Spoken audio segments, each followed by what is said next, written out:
tetapi tentang bagaimana kita bisa bergerak bersama.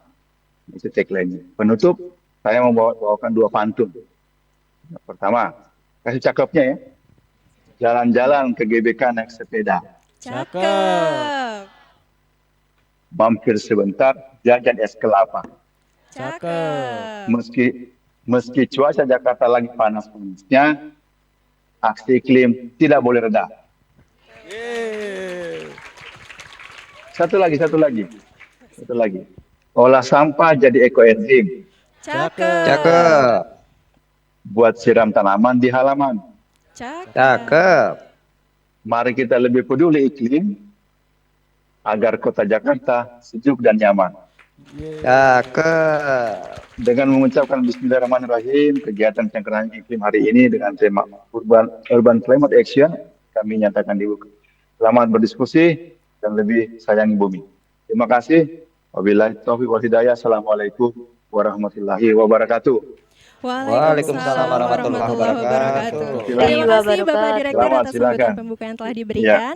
Nah, Sobat Iklim, sebelum masuk ke sesi utama kita pada hari ini, kami mau mengingatkan Sobat Iklim untuk bisa mengisi pretest pada link bit.ly/aksi iklim strip di perkotaan, dan nanti di akhir acara juga akan ada post-test yang wajib diisi supaya Sobat Iklim semua bisa mendapatkan e-certificate.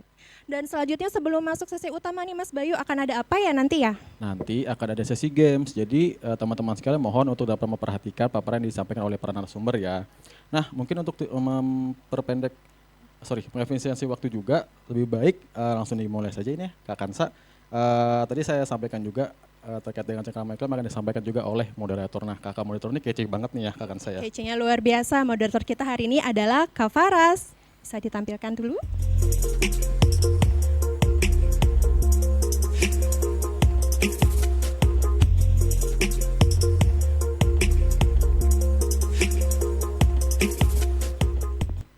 Oke, tapi saya sama Kak Bayu mau minta tolong nih sama Sobat Iklim semua. Jadi nanti kalau saya dan Kak Bayu panggil Kak Faras, Sobat Iklim langsung jawab ya, sini dong gitu. Kita coba dulu ya. 1, 2, 3. Kak Faras. Kurang kencang sekali lagi sampai Kak Faras saya datang. Kita coba sekali lagi ya. 1, 2, 3. Kak Faras. Beri tepuk tangan untuk Kak Faras. Terima kasih banyak atas sambutan yang luar biasa ya teman-teman. Sebelumnya terima kasih banyak kepada Kak Bayu dan Kak Hansa selaku MC kondang juga. Sebelumnya Assalamualaikum warahmatullahi wabarakatuh. Selamat siang teman-teman, saya panggil teman-teman aja ya soalnya kayaknya kita umurnya cuma beda 2 tahun ya kayaknya. Udah biasa ya dikasih gimmick kayak gini ya. Oke, hari ini kita akan mengikuti sesi cengkerama iklim dengan tema Urban Climate Action. Nah, apa itu cengkerama iklim? Jadi cengkerama iklim ini adalah salah satu program andalan top dari direktorat kami di Direktorat Mobilisasi Sumber Daya Pengendalian Perubahan Iklim, namanya agak panjang, di bawah Kedeputian Pengendalian Perubahan Iklim, Kementerian Lingkungan Hidup, dan Badan Pengendalian Lingkungan Hidup. Ada yang bisa ngulangin apa yang saya sampaikan? Oke, kepanjangan ya, skip aja gitu. Oke, nah cengkerama iklim ini sendiri merupakan upaya peningkatan kapasitas perubahan iklim yang dikemas dalam bentuk diskusi yang ringan dan tema yang variatif dan tentunya bisa diimplementasikan oleh teman-teman.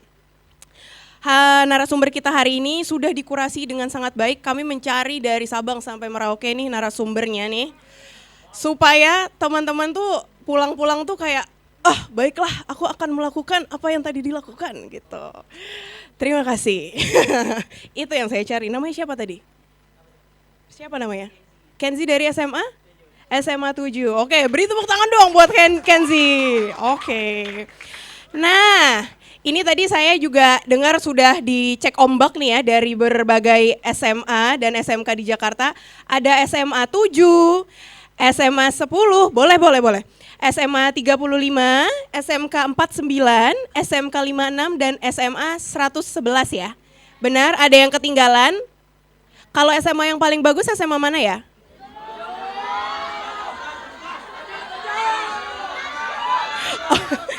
Oke, kayaknya yang paling bagus SMA saya sendiri sih. SMA 1 Balikpapan jauh ya. Nah, kalau saya lihat nih tadi demografinya itu ada beberapa SMA yang ada di Jakpus ya, yang di Mangga 2, yang di Tanah Abang, dan juga ada SMA dan SMK yang ada di Jakarta Utara, yang ada di Cilincing, benar ya?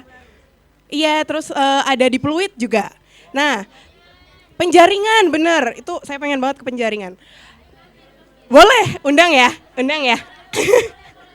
Nah, seperti tadi yang disampaikan oleh Bapak Direktur, kalau misalnya sebenarnya kita ini sudah mengalami nih dampak perubahan iklim.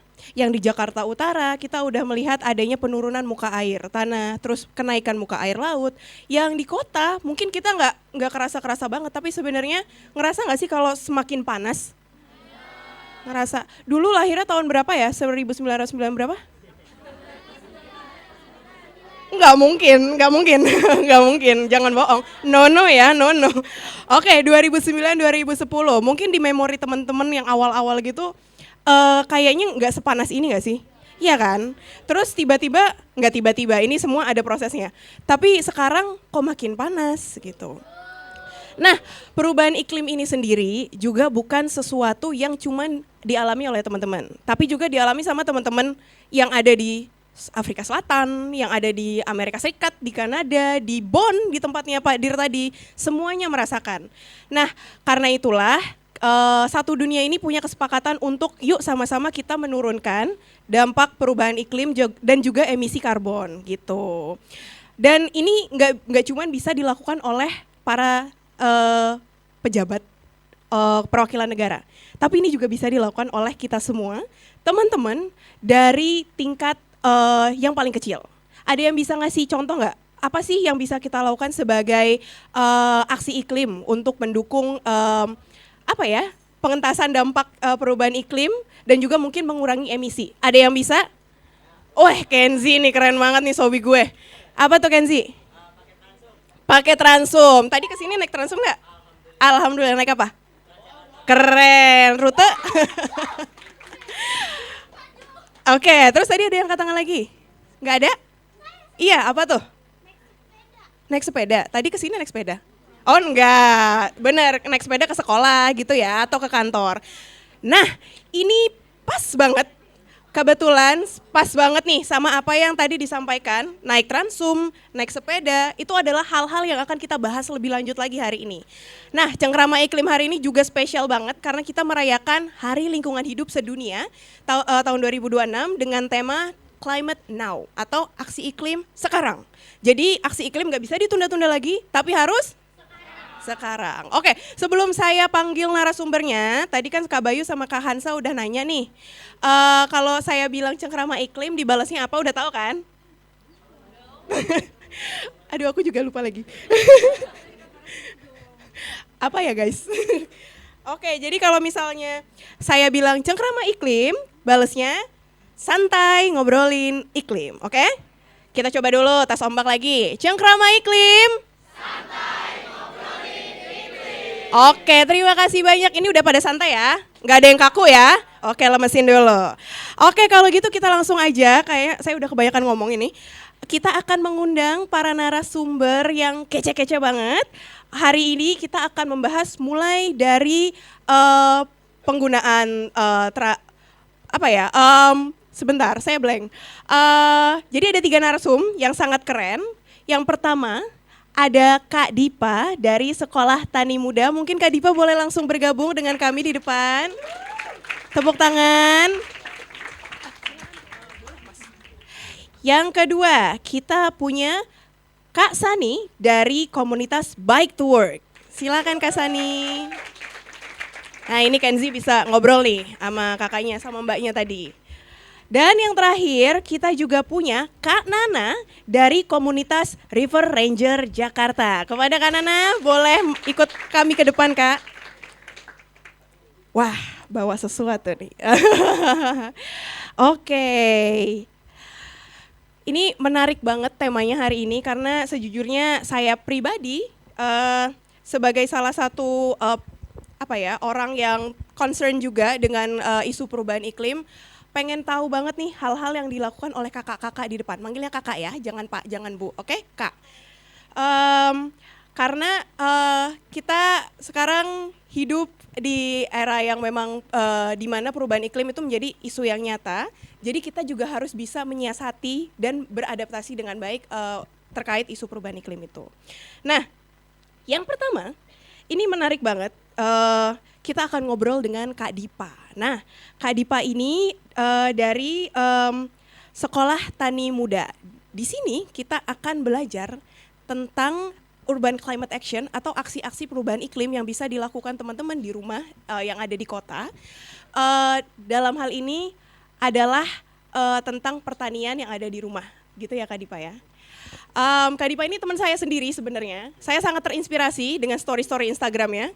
Nanti boleh di follow ya Kak, bukan akunnya Kak Dipa, akun Sekti Mudanya. Nanti dilihat di situ kalau sebenarnya kita bisa loh memanfaatkan apa yang kita punya di rumah gitu. Nah, Kak Dipa ini sendiri juga lulusan dari HI UGM 2015. Saya juga loh, bercanda tapi saya serius. Lalu juga banyak sekali menerbitkan berbagai macam publikasi seperti Pangan dan Orang Muda, apakah kita benar-benar punya pilihan, yang ada dipublikasikan oleh pamflet Generasi, lalu juga laporan IPCC dan apa arti perubahan iklim bagi nasib kita di Kumparan Plus, ya Mas ya. Salah satunya, ini banyak banget sebenarnya Kak Dipa udah mengeluarkan publikasi. Nah, untuk itu tanpa perlu berlama-lama lagi, saya serahkan floor-nya kepada Kak Dipa. Langsung aja kita panggil Kak Dipa. Kak Dipa. Silakan Kak Dipa. Assalamualaikum warahmatullahi wabarakatuh. Selamat pagi, selamat siang teman-teman. Saya Dipa, saya temannya Kak Faras. Saya dari Sekti Muda, dulu kami sempat kuliah bareng. Mungkin sebagai informasi saat ini saya pun bekerja di sektor publik sebagai pekerja publik ASN di Badan Pangan Nasional.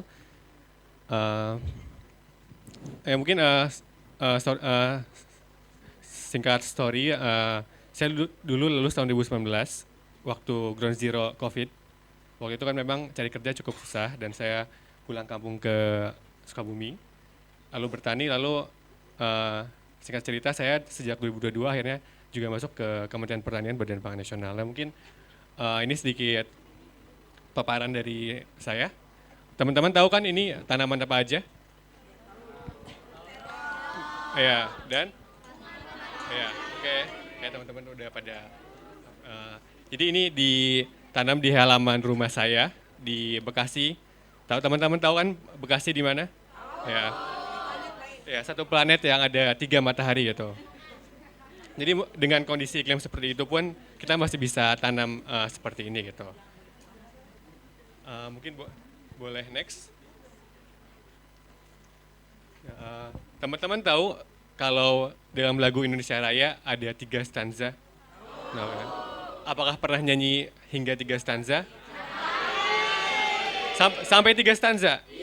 Oh, oke. Oke. Nah itu satu hal yang menarik gitu karena saya pun bekerja di kantor, mungkin Kak Faras juga mengalami, biasanya kami juga nyanyi Indonesia Raya, tapi nggak sampai 3 stanza ya, karena cukup lama. Jadi kalau teman-teman tahu di stanza 2 dan stanza 3 ini, ada frasa-frasa yang menunjukkan visi ekologis Indonesia gitu. Misalnya di yang stanza 3 disebut bahwa Indonesia tanah berseri, tanah yang kita sayangi gitu. Nah sebenarnya ini jadi salah satu pesan penting, bahwa dari awal kita membangun republik ini memang ada upaya-upaya, ada niat bersama untuk menjaga alam kita bersama gitu. Nah mungkin saya dari Sekolah Tani Muda, memang visi dari kami adalah misalnya yaitu untuk membangun kedaulatan pangan gitu. Nah apa itu berdaulat? Artinya kita dapat mengontrol sistem pangan yang kita bangun sendiri untuk kita makan dan kita produksi sehari-hari. Nah menurut kami, mungkin boleh next lagi. Tadi awalnya kalau teman-teman jarang nyanyi, akan saya ajak nyanyi bareng gitu. Tapi karena udah tiap hari nyanyi, takut jenuh, kita tidak usah menyanyi Indonesia Raya hari ini. Nah mungkin kami di Sekti Muda menggunakan pendekatan agroekologi. Nah apa itu agroekologi? Mungkin sederhananya adalah agro pertanian, ekologi ya lingkungan gitu. Adalah sistem pertanian yang berbasis lingkungan. ada banyak sistem budidaya lain yang saat ini populer, ada organik, biodynamic, dan seterusnya gitu. Nah, kami menggunakan agroekologi karena kami sadar tadi dalam upaya kita membangun kedaulatan pangan, sebuah visi yang juga sering dibicarakan di pemerintahan saat ini, itu hanya dapat dibangun lewat kemandirian. Yang paling perdana adalah bagaimana petani dan kita sebagai konsumen ini mandiri dalam pengetahuan. Nah, sehingga kami merasa bahwa saat ini mungkin teman-teman di sini ada yang dari jurusan IPA atau kalau sekarang permintaannya udah beda ya? Ya, ada SMK ya. Nah, mungkin tadi gitu bahwa dari pendekatan agroekologi ini kami merasa dengan jika petani ini lebih paham cara menanam selaras alam, karena kan mungkin teman-teman di sini ada yang punya latar pertanian atau dari keluarga petani. Oke, mungkin dari kakaknya gitu bahwa mungkin paradigma yang sering muncul kan revolusi hijau ya, dalam artian pakai pupuk kimia, pakai pestisida gitu. Nah, sederhananya dengan pendekatan agroekologi ini, jadi kita memahami bagaimana pupuk ini bisa ada dalam tanah, bagaimana ada nitrogen, fosfat, kalium ini bisa diciptakan dari bahan-bahan yang alami gitu. Juga misalnya kita memahami bagaimana ada yang disebut misalnya hama, ulat, dan belalang dan lain-lain, dia alih-alih kita sebut sebagai parasit atau hal yang merugikan, kita pahami dia sebagai sesuatu yang memang konsekuensi logis dari alam gitu, bahwa ada serangga itu adalah memang ya pada fitrahnya akan ada seperti itu gitu. Jadi alih-alih kita menggunakan pestisida, kita menanam lebih keragaman tanaman yang beragam sehingga serangga yang datang pun beragam gitu. Oke, mungkin boleh next. Nah, mungkin sebenarnya sederhana aja sih, sederhana gitu bahwa tanaman itu hanya butuh 3 hal. Ada sinar matahari, ada air, dan media tanam gitu. Mungkin kita yang di rumah bisa mengontrol air dan media tanam gitu. Tapi mungkin satu hal yang agak susah dikontrol adalah sinar matahari. Kayak saya sendiri tinggal di Bekasi di Perum gitu. Saat ini kontrakan saya misalnya menghadap arah utara. Jadi kita dapat matahari yang dari timur ke barat. Tapi misalnya ini pun saya lagi pindah rumah, menghadap rumah yang ke arah timur, jadi tidak dapat full matahari gitu. Nah, misalnya ada beberapa tanaman, misalnya kayak melon, anggur, dia butuh sinar matahari yang penuh. Nah, tapi jadi alangkah mudahnya misalnya ketika kita di rumah, kita melihat dulu kondisi kalau kita mau nanam itu seberapa banyak sih sinar matahari yang ditanam gitu. Ketika memang rumah kita tidak banyak kena sinar matahari, jadi akan lebih mudah misalnya kita budidaya pakis atau jamur atau tanaman-tanaman yang dia masih tahan teduh gitu. Boleh next. Nah, mungkin ini salah satu teori dasarnya gitu. Soalnya bisa nggak sih kayak kita benar-benar mandiri pangan di dalam rumah? Nah, sebenarnya sangat bisa gitu. Ini adalah salah satu piramida yang saya temuin. Jadi yang paling pertama, yang paling banyak ditanam adalah makanan yang kita tanam sehari-hari, yang kita makan sehari-hari. Misalnya kayak beras, jagung. Nah, tapi saya pribadi yang tinggal di rumah, di perumahan, merasa ini adalah hal yang sangat gak mungkin gitu. Jadi kita bisa mulai misalnya menanam dari makanan yang kita sering makan sehari-hari. Biasanya kan orang Indonesia ini kalau nggak ada sambal nggak bisa makan ya. Nah, jadi biasanya yang paling mudah tuh tanam adalah cabai rawit, tomat, bawang merah, cabai besar, dan seterusnya. Kemudian juga menanam buah-buahan. Nah, misalnya saya sendiri di rumah ini nanamnya untuk buah-buahan kayak nanam pepaya California, pepaya Kalina, jambu kristal, yang itu bisa kita panen tiap 2-3 hari sekali. Jadi saya jujur pengeluaran harian itu pengeluaran bulanan untuk beli makan ini berkurang karena kami banyak mengambil hasil kebun di rumah kami. Nah, sebenarnya saya sendiri rumahnya nggak besar, kayak rumah teman-teman biasa gitu, cuma 6x12, dan ini kami cuma manfaatin lahan untuk carport. Oke, boleh next. Nah, jadi ini mungkin salah satu yang mudah sih ya. Mungkin kan teman-teman yang biasa dimakan pakcoy, selada, bayam gitu. Nah, mungkin salah satu tipsnya adalah alih-alih kita nanam tanaman yang anual atau tanaman musiman, kita bisa nanam tanaman yang perennial atau tanaman tahunan. Jadi misalnya teman-teman pernah ada yang nanam bayam di rumah? Dia kan, ya, oh ya di sekolah. Ya kangkung di rumah dia kan sekali cabut selesai ya. Nah jadi mungkin daripada tanam bayam, coba tanam kelor atau katuk. Dia kan kita tanam sekali, kita potong, kita kasih pupuk lagi, dia akan terus ada muncul daun-daun. Nah misalnya teman-teman pernah makan kangkung kan, tahu genjer? Ya. Nah, jadi genjer sendiri dia sama kan kangkung pun sama bisa 2-3 kali dipanen, tapi genjer teman-teman misal tanam di satu pot yang dia kedap air, dia bisa dipanen berkali-kali. Nah juga misalnya saya lahir dan besar di budaya Sunda, jadi misalnya alih-alih selada yang dia tanam sekali panen, kami nanamnya kayak sintrong atau ramidang, kenikir, atau baluntas. Mungkin teman-teman juga tahu tanaman itu kan, yang populer di masakan di Sunda. Nah, jadi ini salah satu tips kenapa? Karena biasanya kayak kangkung, bayam, pakcoy itu dia lebih sulit, lebih rentan. Tetapi ketika kita nanam tanaman yang itu udah memang cocok dengan iklim kita, itu jauh lebih mudah dan itu lebih minim perawatan. Jadi kita lebih sedikit punya waktunya untuk ngurus kebun. Boleh next? Nah, mungkin teman-teman yang pernah nanam biasanya masih beli pupuk. Oke. Nah sebenarnya hal yang paling mudah adalah buat pupuk. Sebenarnya kalau buat pupuk sendiri, saya pribadi cuma pakai 2 jenis. Yang pertama adalah bisa dibedain untuk pupuk vegetatif atau generatif gitu. Nah untuk yang vegetatif kita bisa sebutnya dengan asam amino atau dengan POC ikan gitu. Ini mudah. Biasanya saya beli ikan di pasar mingguan, limbah-limbah dari ikan kayak insang, jeroan-jeroannya atau kepalanya itu kami cacah, kami masukin air, tambah molase dan nanas. Ini jadi salah satu pupuk yang sangat baik untuk pertumbuhan vegetatif dan generatif. Dan selain itu juga misalnya saya pribadi setelah bertani ini saya hampir nggak pernah buang limbah dari dapur, jadi limbah dari dapur ini kami pakai juga untuk POC, itu untuk pembungaan. Nah, di pengalaman kami sih dengan cukup 2 pupuk itu untuk buah-buahan kayak anggur, pepaya, jambu itu udah cukup untuk membeli buah yang ada setiap minggu gitu. Boleh next. Nah mungkin yang salah satunya adalah pengairan. Tadi saya bilang saya tinggal di Bekasi dan emang jadi kalau misalnya saya nanam tanaman dan nggak saya siram, saya juga kerja kan dari terbit matahari hingga terbenam matahari gitu. Jadi pasti nggak ada yang nyiram dan karena bawahnya udah di semen, jadi dalam 2 jam panasnya Bekasi biasanya tanaman akan layu. Nah salah satu yang mudah adalah misalnya pakai irigasi tetes. Jadi teman-teman cukup pakai ember, lalu pakai pompa, kayak pompa akuarium, lalu disambung ke selang. Ini sangat murah sih setupnya gitu. Ini paling di bawah 100.000 udah bisa. Dan saya nanam di carport ini.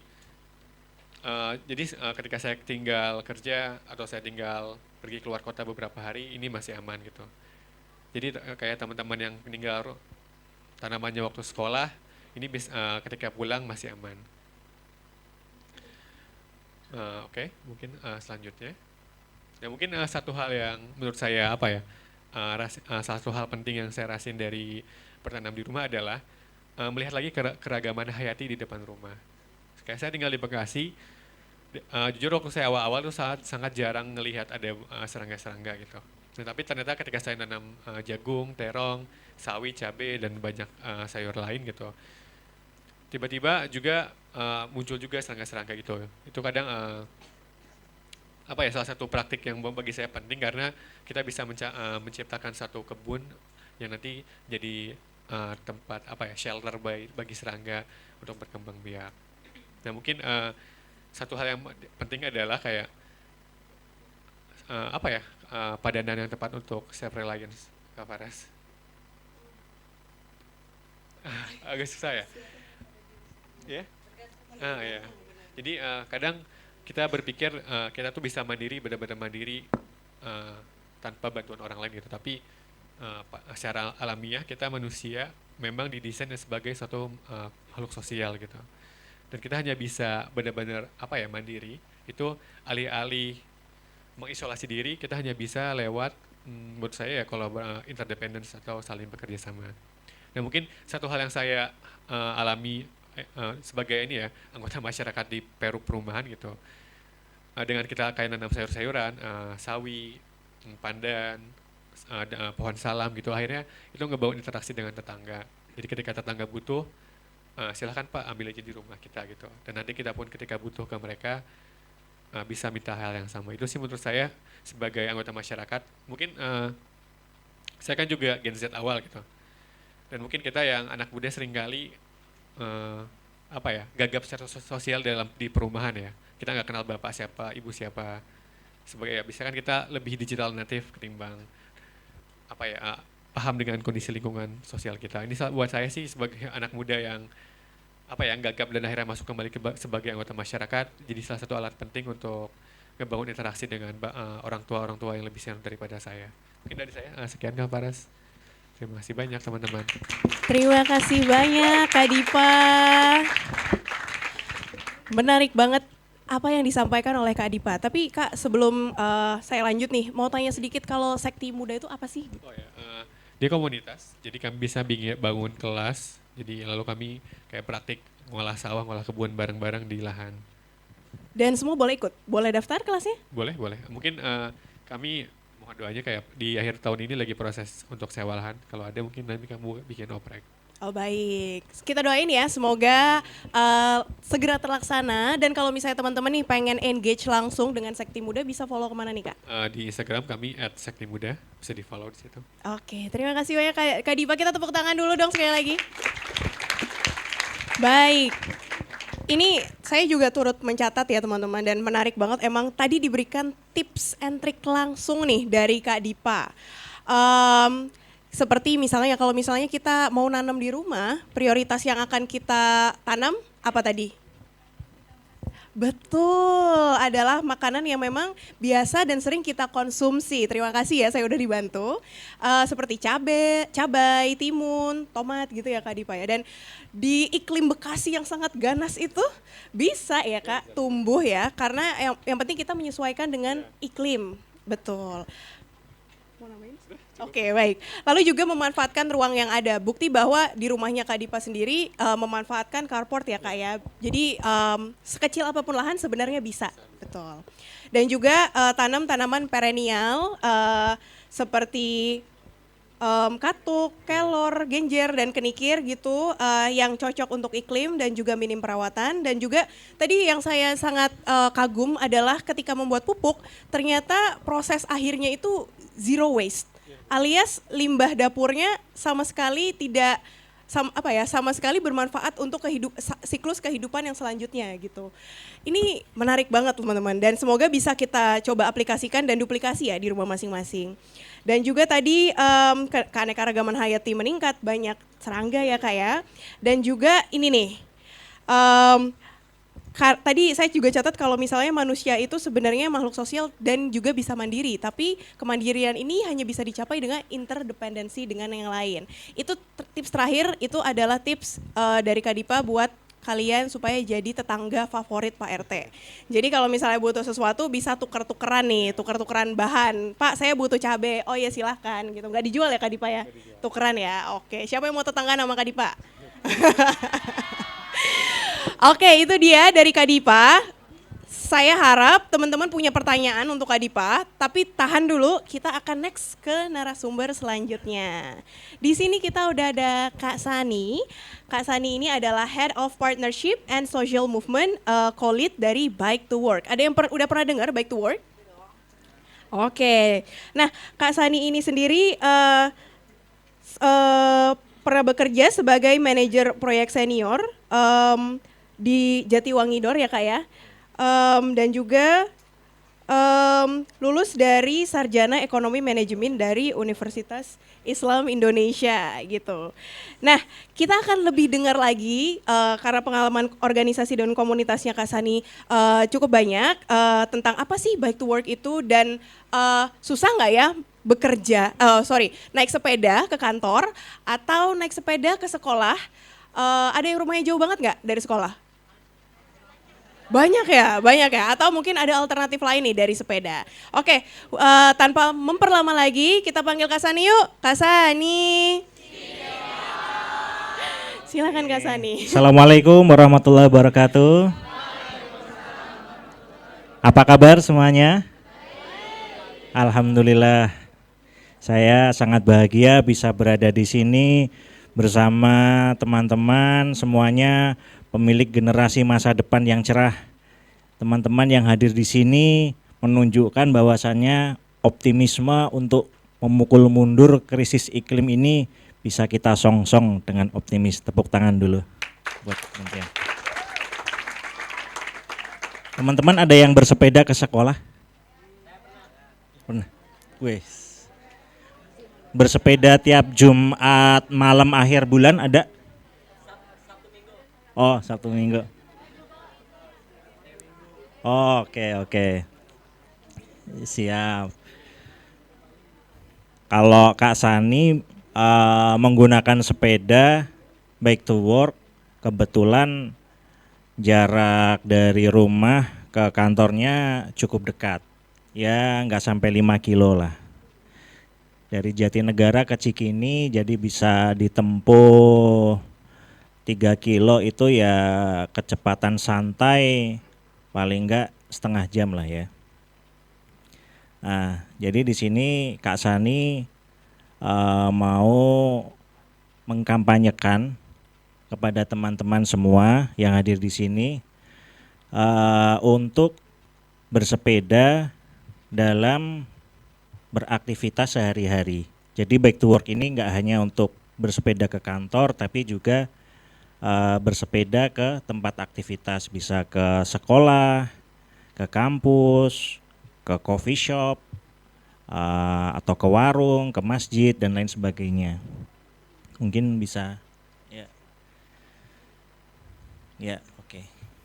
Jadi segala persoalan yang dihadapi oleh bumi ini adalah refleksi atau cerminan dari apa yang kita lakukan sehari-hari, termasuk yang untuk cara kita bermobilitas, cara kita bergerak. Kita mau pindah tempat A ke tempat B, itu apakah kita bergerak menambah jejak karbon, menambah polusi, itu mempengaruhi oleh dampaknya akan terasa oleh lingkungan sekitar. Nah, makanya dari Bike to Work Indonesia ini sebenarnya mengajarkan untuk bijak bermobilitas ya. Bukan untuk membatasi penggunaan kendaraan pribadi, tapi kita punya option ya, umpamanya kita mau dari rumah ke tempat aktivitas gitu, kita punya pilihan nih, wah aku mau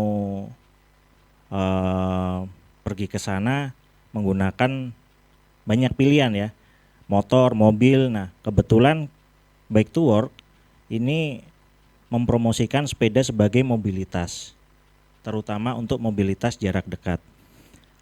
Nah, awalnya sejarahnya kita berawal dari sekelompok penggemar sepeda gunung yang punya semangat, gagasan, dan harapan terwujudnya udara bersih di perkotaan. Nah, teman-teman dulu Bike to Work itu lahir di tahun 2005 oleh para founder, ada Om Toto, Om Abi, Om Putut, dan lain-lain. Itu di saat Jakarta mungkin belum punya jalur sepeda ya.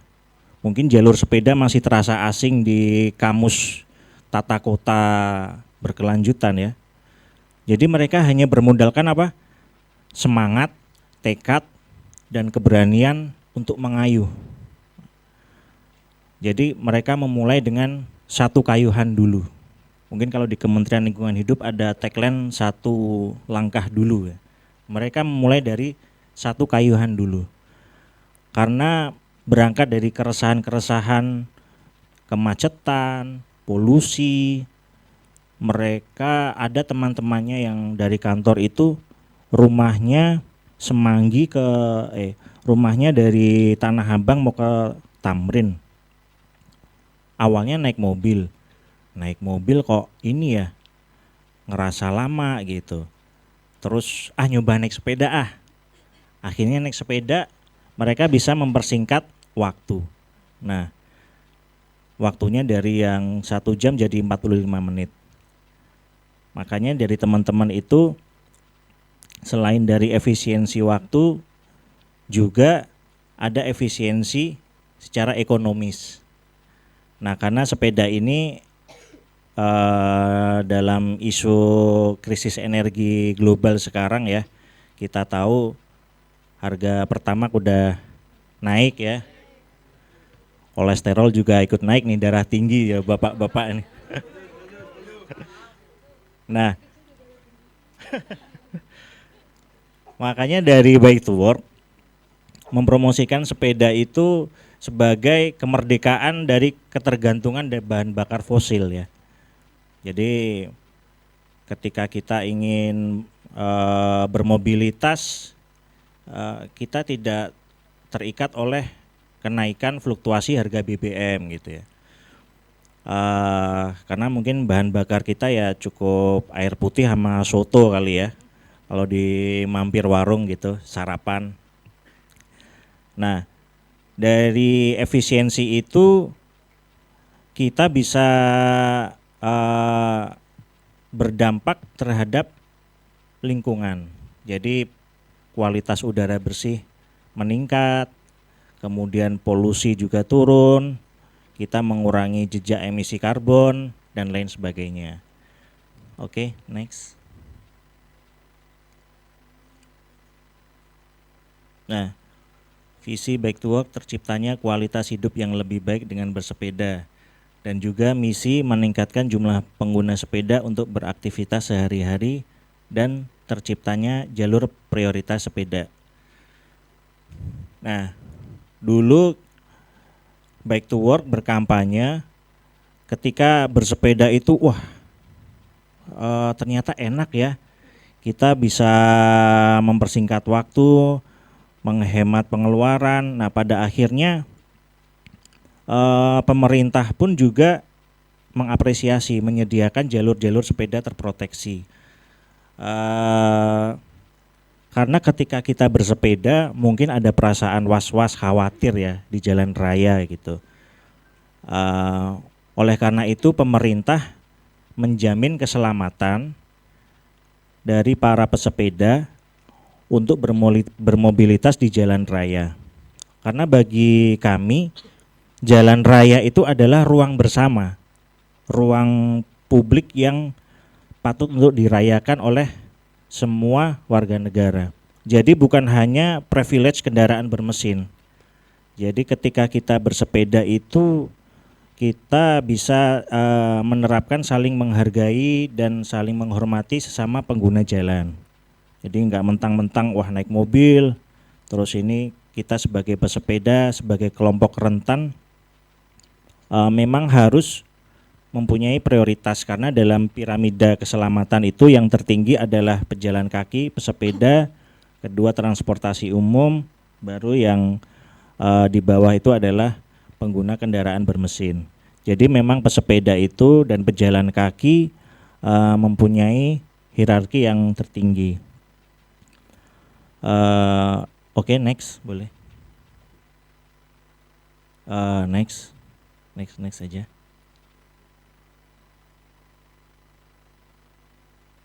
Next aja, Mbak. Next aja. Next. Nah, ini sosial media kita. Boleh next aja. Next lagi. Ya, ini. Nah, dampak positif dari Bike to Work itu memang kita untuk mengurangi emisi karbon. Sepeda tidak hanya menghasilkan emisi gas rumah kaca, berbeda dengan kendaraan bermotor yang menyumbang polusi udara dan pemanasan global. Nah, teman-teman ketika mempunyai jarak yang cukup jauh dari rumah ke tempat tujuan, kita punya solusi yaitu mixed commuting. Jadi ketika mungkin kita akan bersepeda, wah jaraknya jauh nih dari Bekasi mau ke Jakarta, terutama yang perkantoran ya. Banyak teman-teman back to work yang dari Cikarang, Depok, Tangsel, itu mereka mixed commuting, mereka memarkirkan sepeda ke stasiun first mile, kemudian mereka berangkat pakai KRL dan lanjut last mile-nya ke kantor.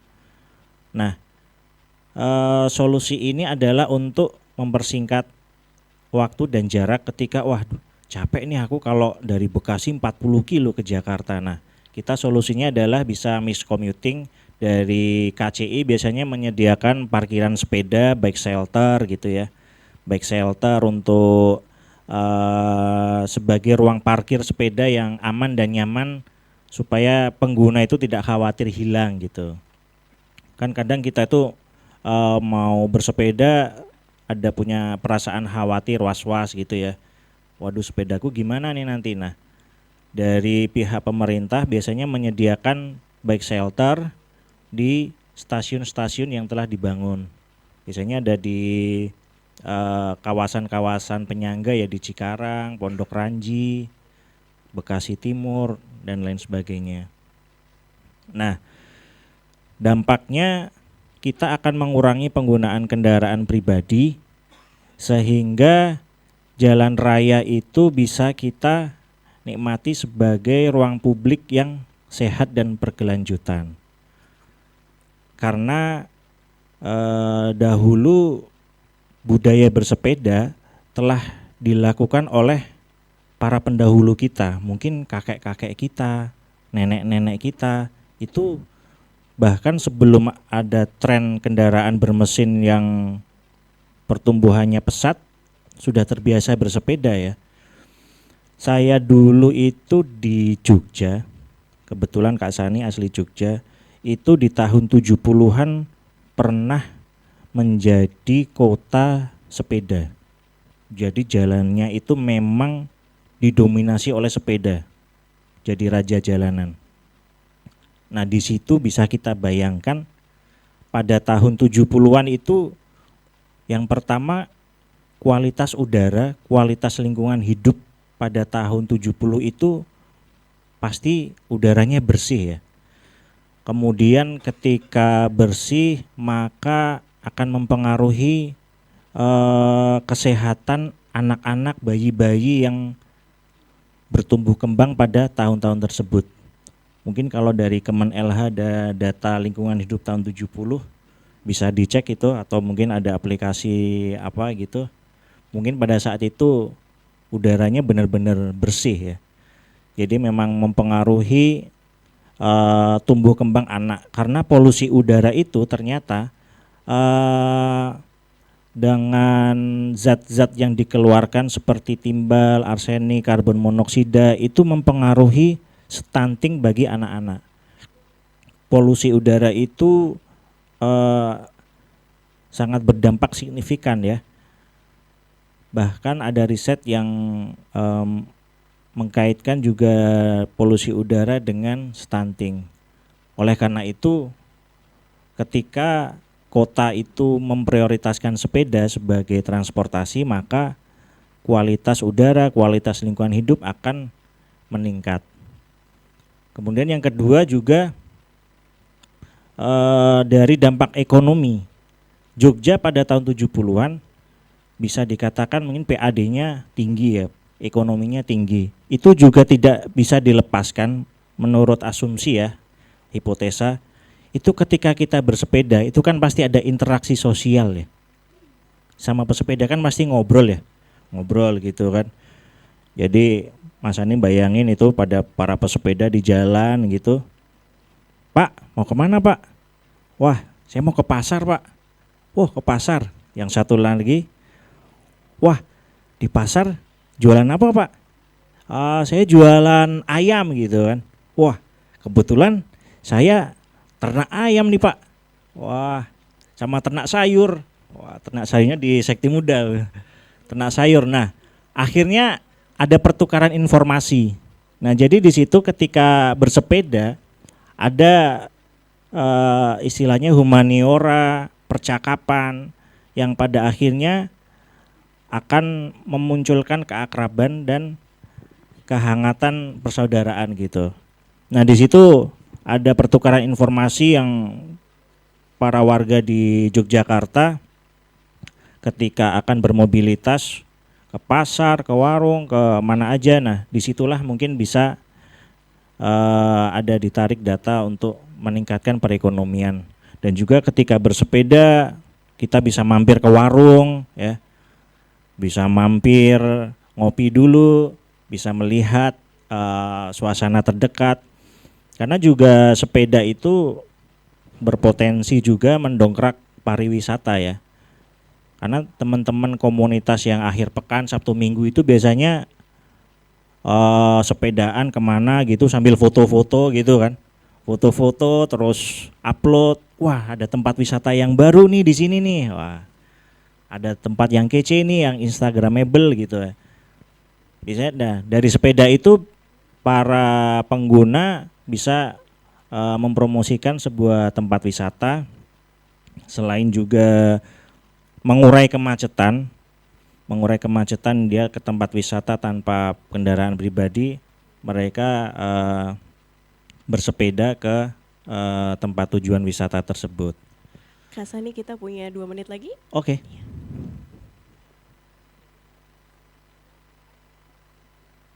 Ya, faktanya 1 liter bensin adalah setara dengan jejak karbon 2,3 kilo CO2. Dan perjalanan 5 km per hari mengurangi kurang lebih 400 km CO2 per tahun. Nah itu ya teman-teman, secara tidak sadar bersepeda itu mempunyai dampak langsung ke lingkungan sekitar.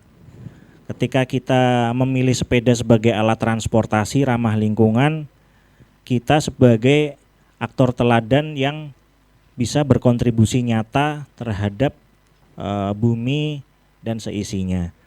Oleh karena itu, next lagi, Mbak. Oke. Back to Work Indonesia juga punya program Strava dan Carbon Safe yang bisa dicek ketika teman-teman beraktivitas bersepeda, mungkin bisa record Strava, terus take commute, maka akan muncul nanti carbon savingnya sekian. Dan itu adalah sebuah jejak digital ya. Ketika bumi ini mengalami krisis iklim, teman-teman tidak berpangku tangan tapi juga memiliki aksi nyata untuk merawat alam semesta. Nah, yang terakhir, oke. Pada akhirnya kita perlu kolaborasi ya. Jadi pesepeda dengan pemerintah dan juga media dan juga perusahaan, kita ada kolaborasi Pentahelix. Ketika kita pesepeda mempunyai campaign untuk mempromosikan mobilitas ramah lingkungan, juga akan didukung oleh media, influencer, untuk mengkampanyekan bersepeda, juga didukung nanti oleh pemerintah untuk menyediakan ruang aman dan nyaman bagi pesepeda, memberikan jalur sepeda terproteksi, karena jalur sepeda terproteksi itu juga akan meningkatkan rasa percaya diri ketika teman-teman memulai bersepeda ya. Jadi nanti ketika teman-teman yang mau memulai bersepeda ke sekolah, mungkin bisa pertama mengenali istilahnya rute dulu, ngajak orang tua, ayo Pak Bu gitu, Sabtu Minggu kita sepedaan, cek rute ke sekolah untuk biar bisa bersama-sama ngerasain, oh ternyata sepedaan di jalan raya tuh kayak gini ya gitu. Karena dari Back to Work itu juga ada program Back to School yang sudah dijalankan di Serpong Lagon dan juga Back to School di SMP 14 Gresik Itu dimulai dari guru-guru yang bersepeda, kemudian para murid-muridnya juga ikut bersepeda dan menjadi budaya di situ, dan akhirnya diapresiasi oleh pemerintah. Mungkin itu dari kami. Baik, terima kasih banyak Kak Sani, tepuk tangan buat Kak Sani. Baik, ini jadi semua orang bisa ikut ya Kak? Bisa banget. Ikut, dan kalau mau ikut kita bisa approach ke media sosial atau ke Kak Sani langsung habis ini bisa?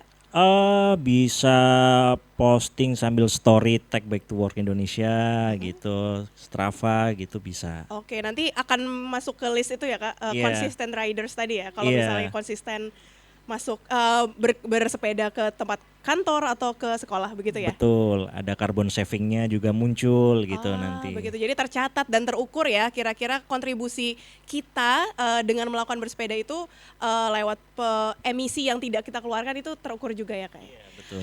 Baik, itu menarik banget loh teman-teman, tadi juga disampaikan sekarang kita tahu ya kondisi geopolitik sedang panas-panasnya, energi adalah satu isu yang sangat-sangat krusial dan dampaknya baru saja kita rasakan Pertamax naik gitu. Nah jadi sepeda seperti yang tadi Kak Sari sampaikan merupakan alternatif yang memerdekakan ya Kak ya. Karena kita juga bisa mengurangi emisi karbon, lalu juga mempersingkat waktu karena kita akhirnya tidak terjebak macet, utamanya di jalan-jalan yang memang udah ada jalur sepeda sendiri ya Kak ya. Dan juga meningkatkan kualitas udara perkotaan yang juga menyumbang ke kesehatan kita sebagai masyarakat yang ada di kota.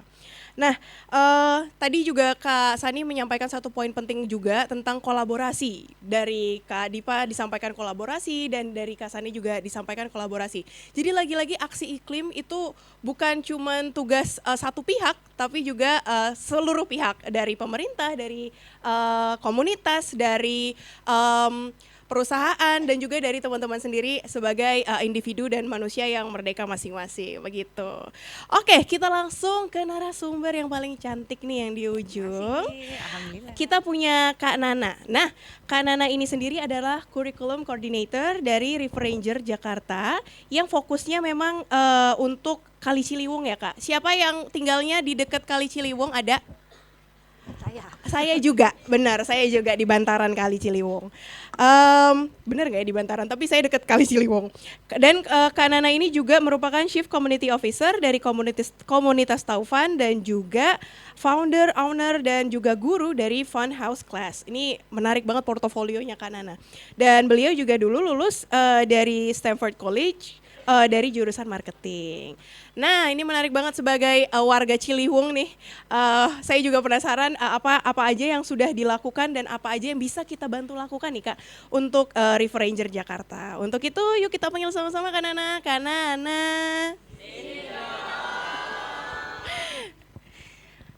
Halo semuanya, selamat siang. Assalamualaikum warahmatullahi wabarakatuh. Saya Nana dari River Ranger Jakarta. River Ranger itu adalah satu komunitas yang memang adanya di bantaran Sungai Ciliwung, diawali di tahun 2017. Ini foundernya adalah Kak Syaik, dan kami mengajar dan kami juga belajar dari komunitas-komunitas lain juga. Dan sekarang kami wadah edukasi yang membantu sekolah-sekolah untuk mengelola sampah, kemudian kantor-kantor juga, jadi komunitas-komunitas juga. Jadi kita saling sharing informasi gimana caranya untuk mengelola sampah mereka gitu ya dari sumber.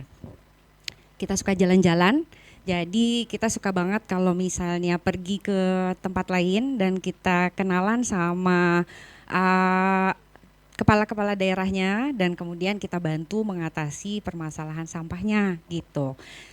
Ada beberapa sekolah yang kita ketemu di sini di pameran juga yang ternyata pernah kita kolaborasi bareng. Ada SDN 10 Cibubur, kemudian ada SMA lain juga gitu ya. Dan sekarang tema presentasi ini adalah Green Flag Gen Z. Gitu. Kalian Gen Z kan ya? Apa Gen Alpha? Gen Z ya? Gen Z ya? Yes, saya juga alhamdulillah tahun 99. lulus SMA-nya Kak. Jadi saya gen milenial ternyata, kalau saya cek bukan Gen Z, udah lewat. Jadi kita mau kasih tahu gimana sih caranya supaya kalian disayang mertua, calon mertua. Jadi be a green flag Gen Z.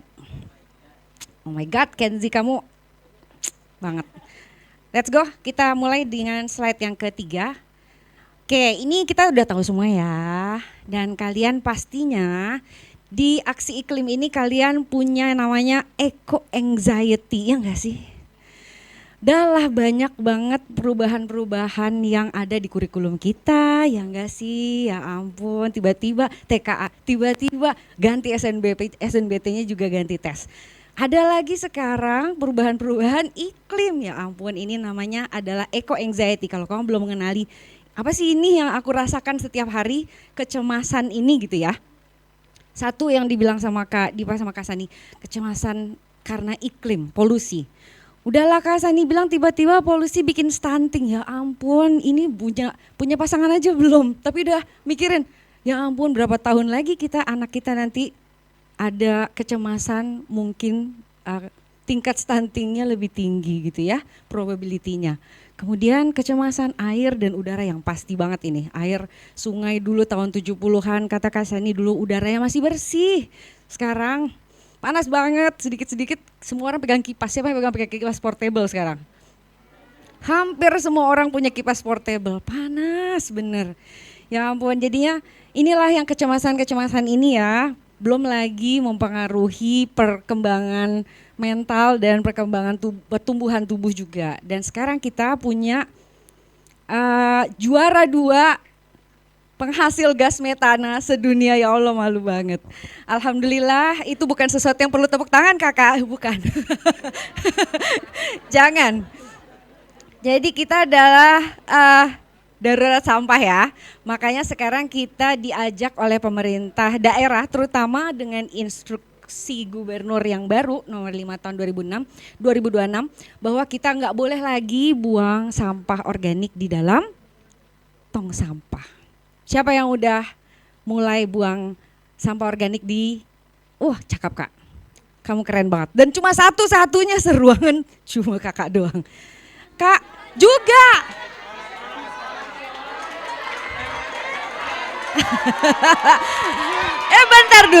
Bentar dulu. Ini apakah karena kalian sekolah Adiwiyata? Bentar dulu, di rumah begitu juga enggak?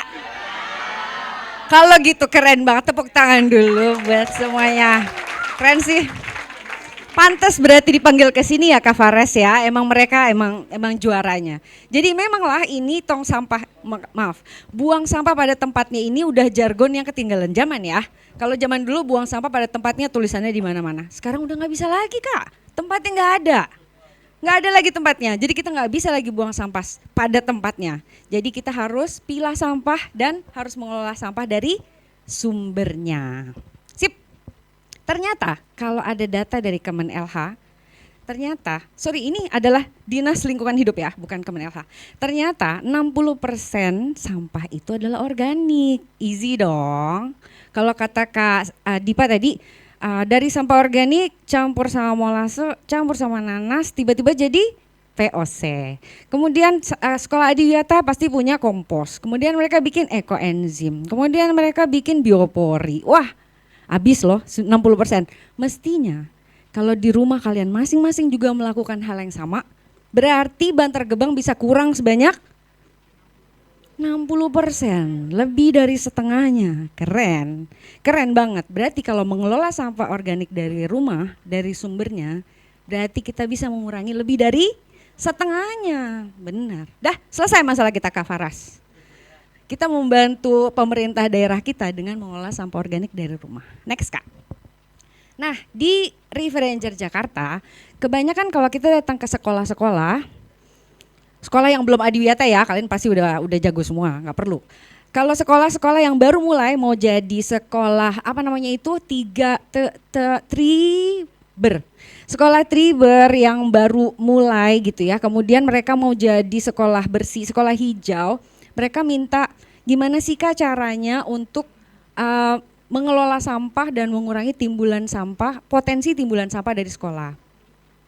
Kita ajak mereka untuk yuk coba dulu ekoenzim karena paling mudah, paling murah dan bisa membuka wawasan anak-anak bahwa oh ternyata sampah makanan belum jadi sampah kalau masih bisa diolah. Nah, contohnya adalah ekoenzim. Kalau ekoenzim ini ternyata dari sisa kulit buah, belum jadi sampah ya, sisa kulit buah yang bersih, bukan belatungan, bukan udah kotor, bersih, kemudian kita fermentasi dengan gula merah, boleh next Kak? Kita fermentasi dengan gula merah atau molase dengan, nggak usah deh. 1:3:10, molasenya atau gula merahnya 1, tahu nih semuanya pasti. 3 bagiannya adalah kulit buah dan 10 bagiannya adalah air. Dan ternyata setelah 3 bulan dia akan menjadi ekoenzim. Dan ekoenzim ini keren banget. Iya, ekoenzim ini keren banget karena ternyata fungsinya bisa macam-macam. Kita pernah bawa ini ke Transpatoa, ke Sulawesi, dan sampai orang-orang bilang, wow, keren sekali ya, karena ekoenzim ini ternyata bisa menghemat 10 juta per bulan dari pembelian pupuk mereka. Sama kayak Kak Dipa tadi pakai sampah dapur rumah aja, tiba-tiba bisa jadi POC. Sama, ekoenzim juga 1:1000, dia penghilang hama juga, buat pupuk juga, buat menghilangkan kutu juga, cuma pakai 1 cairan. Plus kalau misalnya kita tambahin mes, tambah gliserin, tambah garam, dia jadi sabun. Wow banget. Di depan juga banyak, beli, banyak di depan. Jadi di semua ini hampir semua sekolah-sekolah adiwiyata ternyata mereka udah punya produk turunan ekoenzim. Ada sabun batangan, ada sabun cair ya. Jadi sabun cair ini campurannya cuma mes, gliserin, sama garam krosok. Tiba-tiba dia jadi sabun. Bisa jadi deterjen, bisa jadi sabun cuci piring dan bisa jadi sabun mandi. Ada juga ibu-ibu yang lebih kreatif lagi, mereka bikin day cream, face mist, penghilang jerawat. Kak, 1:1000, setiap hari pakai di spray, menghilangkan jerawat jadi glowing. Terus day cream juga, terus kita bikin apa lagi? Satu lagi, ampasnya kemudian ternyata dia bisa dijadikan bantal ampas ekoenzim. Bantal ampas ini ternyata menghilangkan nyeri. Jadi teman-teman yang pasca stroke, kemudian pasca operasi, kemudian yang terapi misalnya saraf kejepit itu pakai ini buat tidur. Ya, jadi bukan diboreh, bukan. Jadi buat tidur diletakkan di di badan gitu, kena kulit dan dia menghilangkan nyeri. Jadi ini sebagai sedekah sumbangsi kita ke bumi karena ekoenzim itu bisa juga menjernihkan air ya. Jadi dia bisa menjernihkan sungai, dipakai di Ciliwung juga dan kemudian bantal ampasnya pun bisa mengobati orang yang sakit. Gitu Kak, next. Jadi bukan next, yang tadi Kak, Bio Green Flag itu. Ya ini. Jadi gimana sih biar cara jadi green flag-nya? Oke. Jadi kalian harus mulai memilah sampah dan buang sampah organiknya bukan di tong sampah lagi, tapi diolah sendiri ya. Ngompos juga, biopori juga, bikin ekoenzim juga. Kemudian bawa wadah. Sekarang semuanya harus bawa wadah, benar. Bawa wadah dan botol minuman. Keren banget. Hati-hati botol minuman itu yang aman cuma nomor 2 sama nomor 5. Nomor 2 sama nomor 5. Nomor 7 cek ya. Nomor 7 sama nomor 1 nggak aman ya Kak. Tolong dicek. Terus makanan harus habis. Tadi siapa yang makan yang nggak habis? Harus habis dong, kita benar-benar anti nggak habis makanan ya. Jadi jangan sampai makan nggak habis, no food waste karena sampah kita yang organik itu 60%. Kurangin 60%-nya dengan menghabiskan makan kalian. Ambil secukupnya dan habiskan, kalau mau tambah-tambah. Dan jangan terlalu pakai sering chat GPT deh, please. Siapa nih yang pakai chat GPT terus? Yes teman-teman, ternyata si data center itu memakan banyak sekali panas dan membuat panas bumi makin panas ya. Jadinya kurang-kurangin pakai chat GPT, kalian pinter semua. Amin lagi, alhamdulillah. Emang pinter, makanya kalian ada di sini.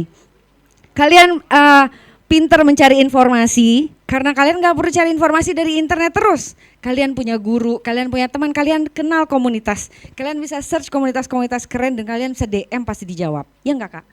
Pasti. Jadinya kalian bisa cari informasi kalian sendiri, use your brain, maximize your brain dan tetap kece tanpa chat GPT. Chat GPT nggak usah deh. Oke, dan jadinya teman-teman sama kayak teman-teman bilang, bapak-bapak bilang tadi, bapak direktur juga bilang, bukan yang paling hebat, yang paling keren, tapi yang paling bisa berkolaborasi. Jadi yuk kita stay green, kalian coba sendiri bikin ekoenzimnya. Gimana caranya supaya kalian bisa bantu teman-teman yang lain untuk sharing informasi tentang ekoenzim yang kalian pelajari di sekolah juga.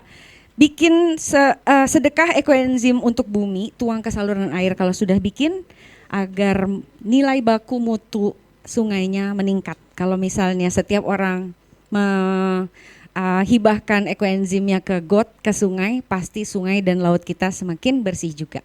Ya, stay green kakak-kakak semua, terima kasih sudah ada di sini. Supaya semoga kalian generasi-generasi muda yang semakin keren ini akan menjadi harapan baru untuk Jakarta dan untuk Indonesia yang lebih baik lagi. Terima kasih. Assalamualaikum warahmatullahi wabarakatuh. Waalaikumsalam warahmatullahi wabarakatuh. Terima kasih banyak Kak Nana. Sama-sama, Kak Faras. Presentasinya sangat menarik dan sangat mencerahkan tadi Kak. Kalau misalnya saya pengen ikut River Ranger, gimana ya caranya? Sebenarnya River Ranger sekarang itu lebih banyak mengajar di SD-SD dan di sekolah-sekolah lain gitu ya. Jadi kalian bisa bantu untuk mengajar juga, tapi kalian masih belajar. Jadi teman-teman sekolah bisa berkolaborasi sama kami juga. Kami free of charge datang ke sekolah by the way. Jadinya kalian bisa ajak kita untuk bikin ekoenzim bareng, untuk bikin biopori dan composting bareng gitu ya. Jadi kita bisa kolaborasi di sekolah. Dengan senang hati membantu, kemudian kalian bisa sharing tentang ekoenzim kalian dan tag River Ranger Jakarta juga, gitu Kak. Siap, keren banget Kak Nana. Nah itu tadi juga salah satu contoh kolaborasi ya. Saya happy banget nih Cengklim bisa jadi wadah dan ajang nih. Tadi Kak Nana menawarkan nih mungkin Bapak Ibu dan teman-teman di sekolah yang mungkin belum pernah praktek ekoenzim, tapi saya yakin harusnya udah ya.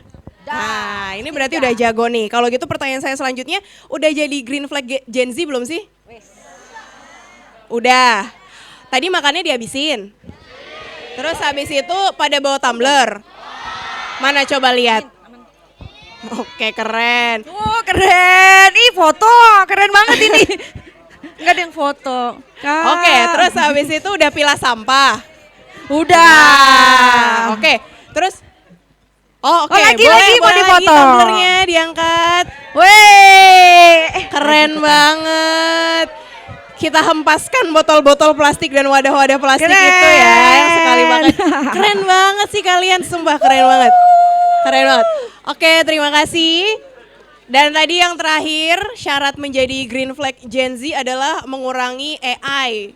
Chat GPT dan juga Gemini. Nah, berarti insya Allah teman-teman di sini udah certified ya jadi green flag Gen Z ya. Oke, jangan sampai jadi red flag.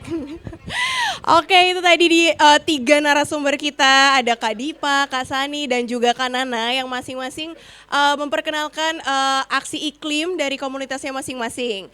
Nah, sekarang saya mau buka pertanyaan.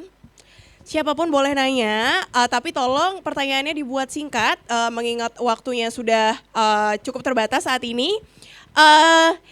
Yang mau tanya, nanti saya kasih sesuatu.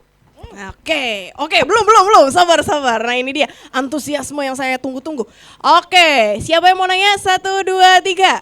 Wah, banyak banget Kak. Oke, 1. Coba stay, tangannya di atas, tetap di atas. 1, 2, 3, 4, 5, 6, 7, 8. Oke, kita tutup di 9. 9 ya. Tapi tolong pertanyaannya concise, biar kakak-kakak di depan juga bisa menjawab dengan singkat dan padat. Oke, 9 nih persis banget karena kupon saya ada 9. Oke, kita mungkin mulai dulu dari sisi sebelah sini. Ada 2 orang, bisa disebutkan nama, sekolah atau asal teman-teman dan juga pertanyaannya. Baik, Assalamualaikum warahmatullahi wabarakatuh. Perkenalkan, nama saya Nabila Fazalfa dari SMA Negeri 35 Jakarta. Di sini saya mau bertanya kepada Kak Dipa. Jadi kan tadi Kak Dipa sempat bilang kalau serangga yang ada di tanaman itu sebaiknya jangan dipakaikan pestisida kan. Nah, tapi bagaimana jika ada serangga yang malah merusak tanaman Kak Dipa dan itu membuat tanamannya menjadi mati gitu. Jadi bagaimana Kak Dipa menanggulangi serangga yang merusak tanaman tanpa menggunakan pestisida? Terima kasih. Terima kasih, langsung dijawab ya Kak Dipa. Mungkin buat saya sih yang pertama adalah satu, belajar ikhlas. Karena memang mungkin kalau kita kan di kota ya, saya juga ada rumah orang tua di desa di Sukabumi. Dan misal kami punya pohon alpukat sekitar 4 atau 5. Dan kalau di alpukat kami ini biasanya kita dapat hama namanya ulat kipat. Dan itu tuh menghabiskan seluruh daun di pohonnya gitu, benar-benar habis dari 5 pohon. Tapi kalau di kota sih menurutku agak jarang kasus kayak gitu. Paling kan ulat tuh makan 1, 2, 3 daun. Jadi menurut saya sih yang paling pertama adalah mengubah mindset kita untuk belajar ikhlas gitu. Kita memang semua hal di dunia ini adalah amanah dari Allah yang Maha Kuasa. Semuanya akan diambil, kita diberi dan akan diambil lagi. Jadi kita hilang 2-3 daun nggak apa-apa. Jadi kalau bagi saya sih yang paling itu aja sih. Tapi bisa juga menggunakan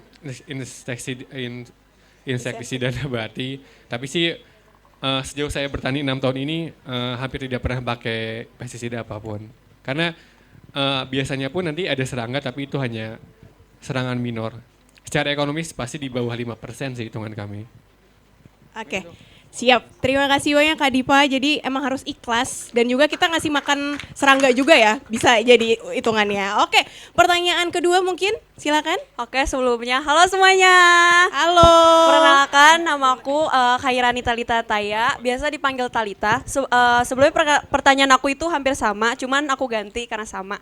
Jadi pertanyaan aku itu kebetulan mama aku tuh hobi nanam Kak. Jadi untuk Kak Dipa ya pertanyaan aku. Kebetulan mama aku tuh hobi nanam dan waktu itu mama aku pernah menanam alpukat yang dimana tuh udah besar namun nih ternyata ada kucing yang jatuhin potnya. Dan mungkin di pengalaman Kak Dipa itu pasti ada yang dimana tuh gagal dalam menanam. Pasti entah itu layu, entah itu sebagainya gitu. Jadi apakah ada tips and trick yang dimana mungkin bukan ini ya biar nggak 100% works, pasti kan pasti bakal mati juga namanya tanaman ya. Jadi mungkin biar tetap subur, sehat, karena mamaku tuh fun fact-nya diambil dari nama bunga karena saking sukanya sama hobi nanam gitu.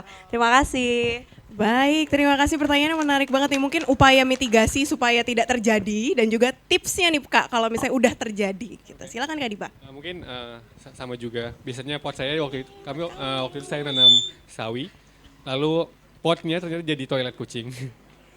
Itu ya agak keselin sih. Mungkin tadi sempat bahan yang saya share tadi ada terong dan bunga matahari. Ternyata setelah bunga mataharinya mekar dan waktu itu saya tanam di luar pagar, 3 hari hilang. Bunganya ada yang potong. Lalu besoknya saya ganti terong, 1 pohonnya hilang dengan potnya. itu sih yang paling parah sih. Dan jujur sampai sekarang saya kurang ikhlas juga. Mungkin ya.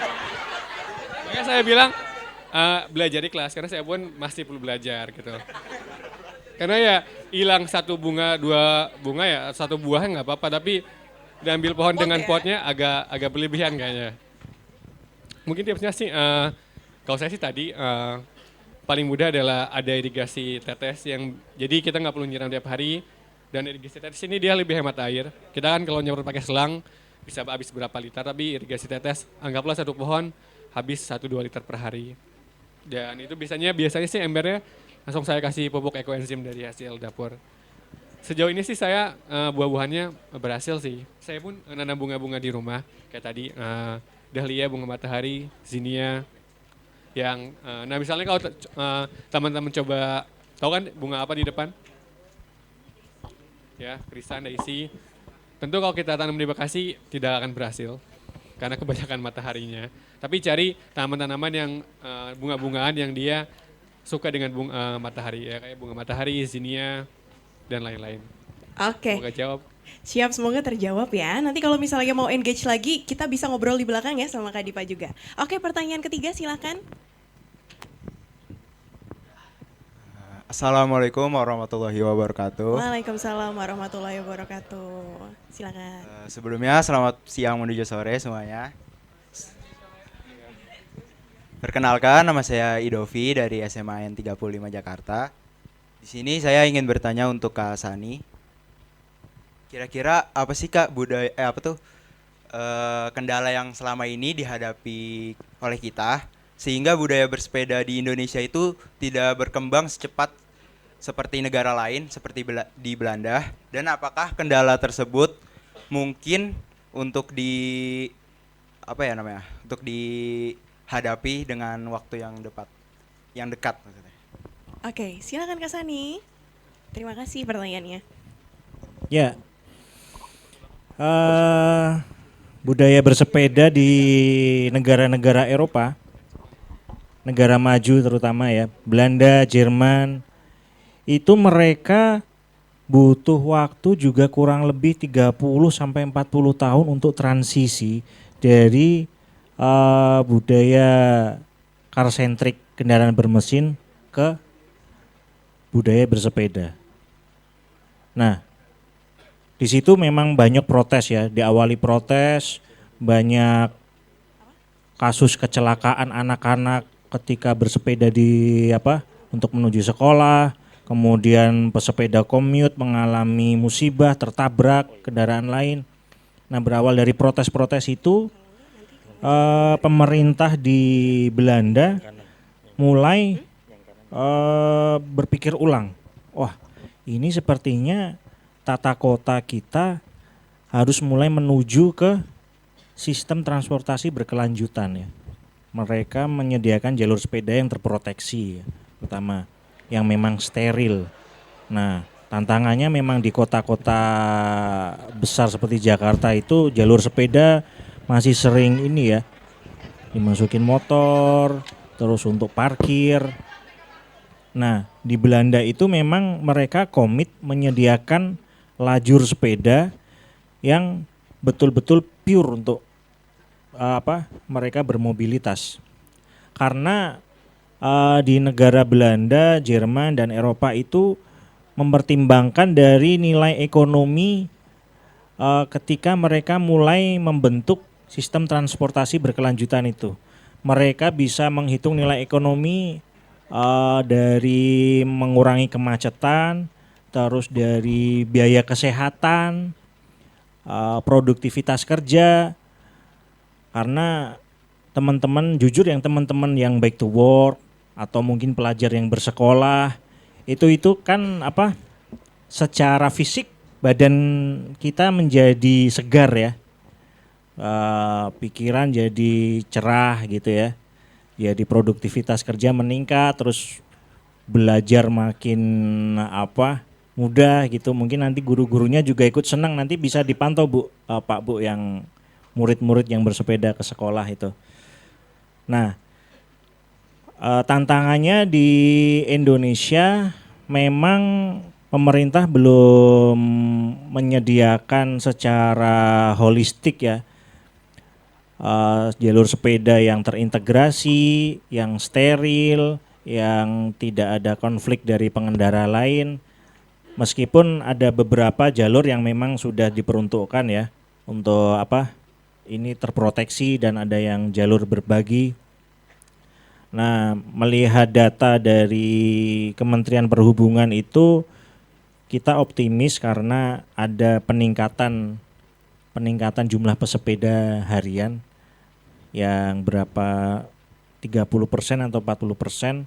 Nah, itu mudah-mudahan ketika Belanda butuh 40-50 tahun, ini back to work sudah berusia 20 tahun, ya mudah-mudahan kita optimis bisa menyongsong kebangkitan budaya bersepeda di Indonesia. Ya, gitu ya. Siap. Terima kasih. Terima kasih banyak Kak Sani. Jadi memang kita butuh proses ya untuk menuju ke sana. Iya. Nah, oke, tadi kan udah 3 orang yang nanya, boleh angkat tangan lagi nggak yang 6? Nah, untuk 6 orang ini saya minta maaf ya, karena waktunya sangat terbatas, jadi nampaknya tidak bisa menyampaikan. Tapi nanti boleh yang udah angkat tangan, ketemu kakak yang pakai topi gambar bumi tuh, yang pakai batik ya, untuk mengambil kuponnya. Soalnya saya tuh tepat janji untuk ngasih ke kalian hadiah gitu.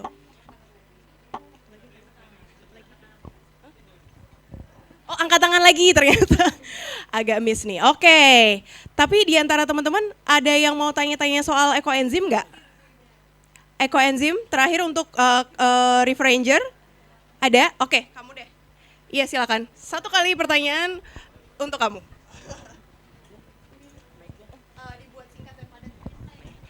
Jadi ini selamat siang semuanya. Saya Teresia Nama Putri dari SMN 111 Jakarta. Di sini saya ingin bertanya, fokusnya pertanyaan saya di sini untuk 2 orang mungkin ya, untuk Kak Dipta sama Kak Nana. Nah, pertanyaan saya ini, apakah sampah yang menumpuk selama bertahun-tahun seperti Bantar Negara mungkin, Bantar Gerbang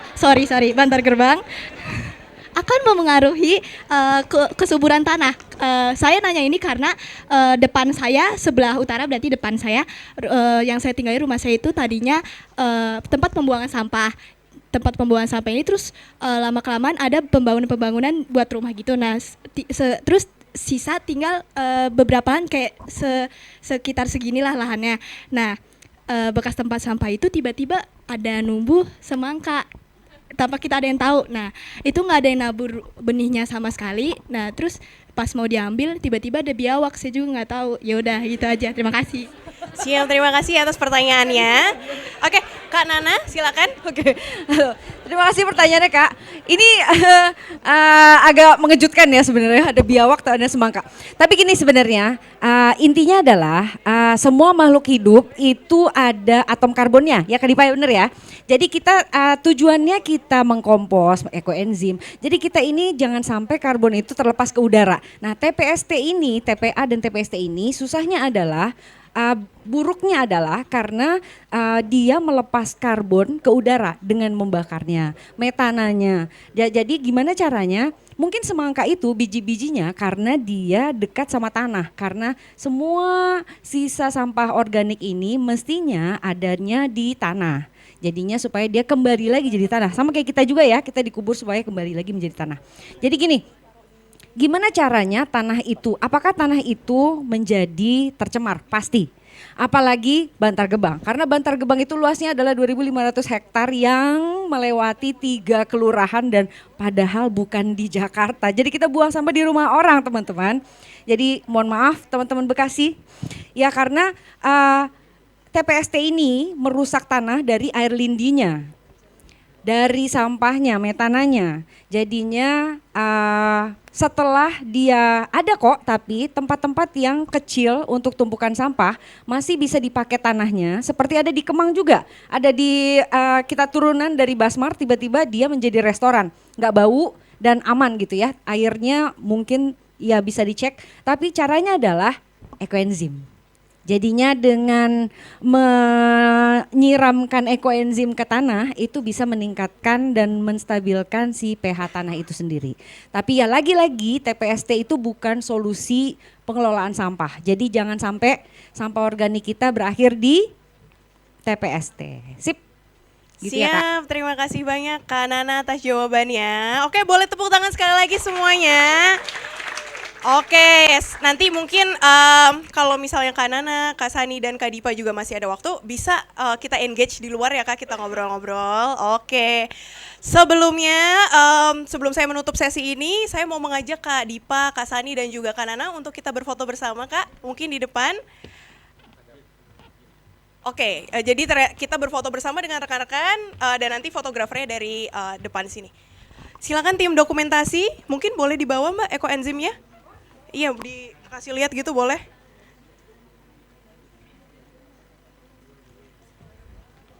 Oke, silakan.